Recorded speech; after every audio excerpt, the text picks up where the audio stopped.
Weirdly, as I watch toxic parts of the internet melt down in a froth of racism and homophobia, two men kissing, ugh, my doctor would never dance to Kylie. Does he have to say honey? What I loved about this episode was how unashamedly traditional it was. It takes real craft and skill and care to take a solid science fiction runaround and really make it work, ramping up the stakes, pulling surprises on the audience, and have it all, or almost all, make sense. This isn't a galaxy-ending catastrophe or a rewriting of everything we thought we knew about the Doctor's history. It's some malevolent monsters whose fun means innocent people suffer, and our hero is going to stop them. Hurrah!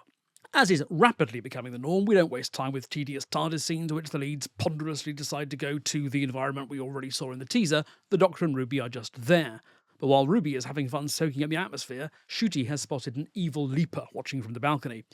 With the exception of Captain Jack, who shares some DNA with the titular Rogue, it's rare in Doctor Who to see a dark version of the central character. The Master is just another villain, but Rogue has a mission, and he thinks he's the good guy, which makes him fascinating. And it makes perfect sense to me that this most open and empathetic and warm-hearted of doctors would be attracted to him.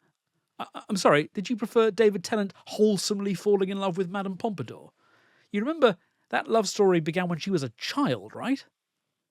One of several brilliant story devices here is that Rogue thinks there's only one Childer at the party, whereas we know there are actually two, but our smugness doesn't last very long because there are actually 3, no, 5, no, 6. And yes, I was completely hoodwinked by the Ruby switcheroo at the end, not least thanks to Millie Gibson's wonderful evil bird acting. And I briefly consider this might be a Face the Raven style situation where the companion's seeming death sets up the season-ending two-parter. So this has wonderful costumes, solid plotting, great guest stars. Indira Varma is sensational. It's got a strong emotional core, and it kept me guessing all the way through. Are there niggles? Yeah, a couple. Jonathan Groff has charisma to burn, but he seems so determined to create a contrast to Ncuti's exuberance that he ends up underplaying to a fault. Revealing a few more layers towards the end would have been nice. We know he has the range. And on a rewatch, I'm not super convinced about the Doctor glimpsing the unconscious Childer in her turquoise dress and somehow coming to the conclusion that Ruby in her yellow dress is therefore dead. Why didn't he examine the body?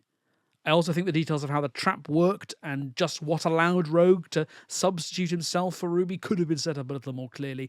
These are definitely niggles, though, and very far from fatal flaws, because this was hugely entertaining and certainly a more reliable model for stories going forward than the more outre offerings which we began the season with. Just one more thing. Is he going to cry in every episode? It doesn't have nearly as much impact 5th time around.